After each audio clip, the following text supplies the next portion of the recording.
All right, welcome to this video on getting outs. And that means in 501, most of you probably already know, getting the double that you need to go out. Because 501, you have to end on a double exactly. So there's a certain way to do your outs, and they'll have this online as well. If you look up Outshot, they'll have Outshot calendars that you can use that can help you to figure out what your out is. Like, let's say for a 128, the out for 128, you would go for a triple 18. If you missed, you get 18, which leaves you 110. You can go 20, double bull. You're out. Okay. Now there's different ways to do the outs that maximizes your darts. And this is what's huge in playing darts.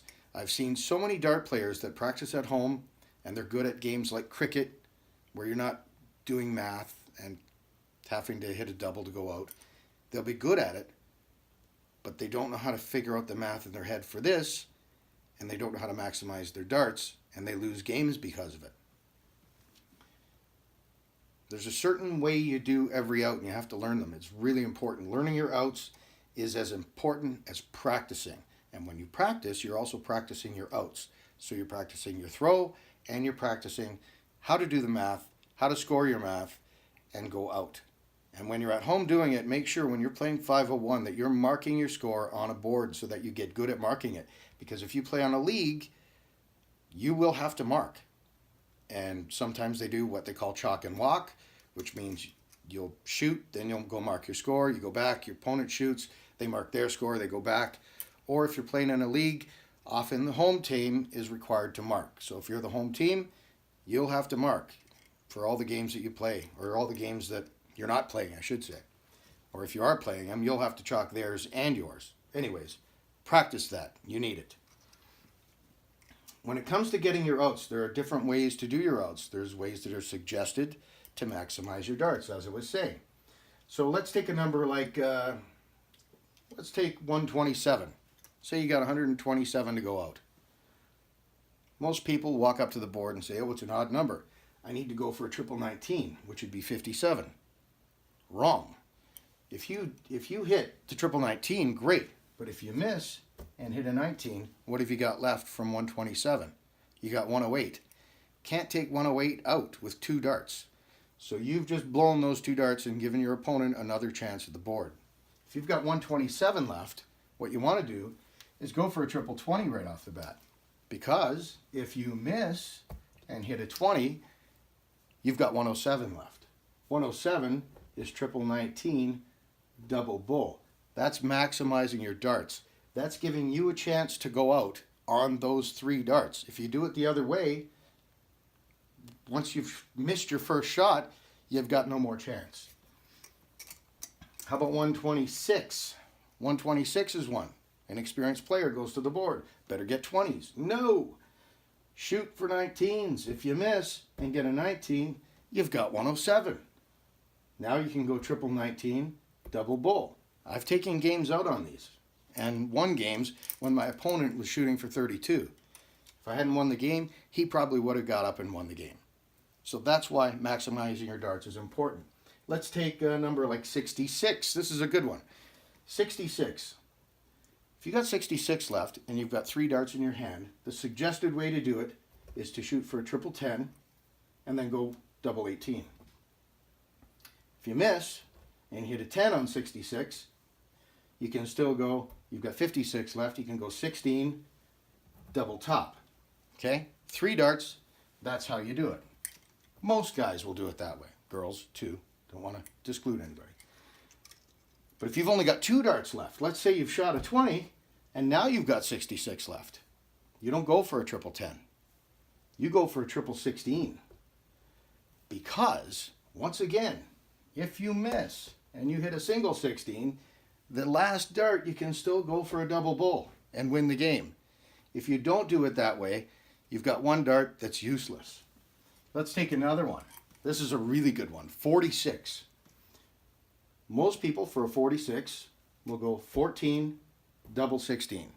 That's the out. But if you watch the pros, a lot of times if they've got 46, you shoot right here between the 6 and the 10.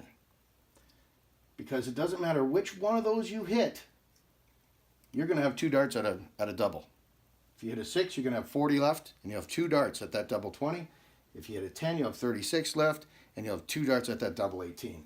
And it doesn't matter what you hit in here. You can hit either of the doubles, either of the singles, and either of the triples, and you will still have 2 darts left at a double.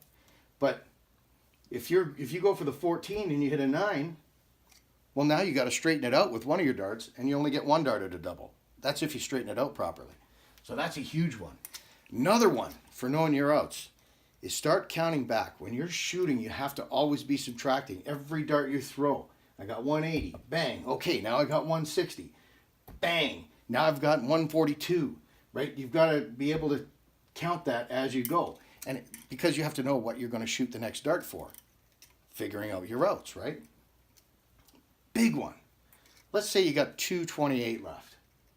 You're going to get up there and you're going to go, of course, I got to shoot for triple 20s. So you do. Oh, and you miss and you hit a 20. Okay, now you got 208 left. Okay, triple 20 again. Nope. 20. Darn. Now you got 188 left and you got 1 dart. Shooting another dart at that triple 20 is the worst thing you could ever do. You've got 188 left. If you shoot a dart at that 20 and you hit another single 20, you'll have 168 left. There's no out, no 3-dart out for 168. So when your opponent sees that dart hit the 20 and you're left with 168, he knows he's got 3 more darts at the board. Then you'll go up and take your turn and not be able to go out because you can't take out 168 with 3 darts, and he'll get another 3 shots. So the minute you take that shot and leave yourself 168, your opponent knows he's got 6 more darts at the board before you have a chance to go out. That's a huge advantage. So if you do that and you've got 188 left and 1 dart, you want to go for triple 18.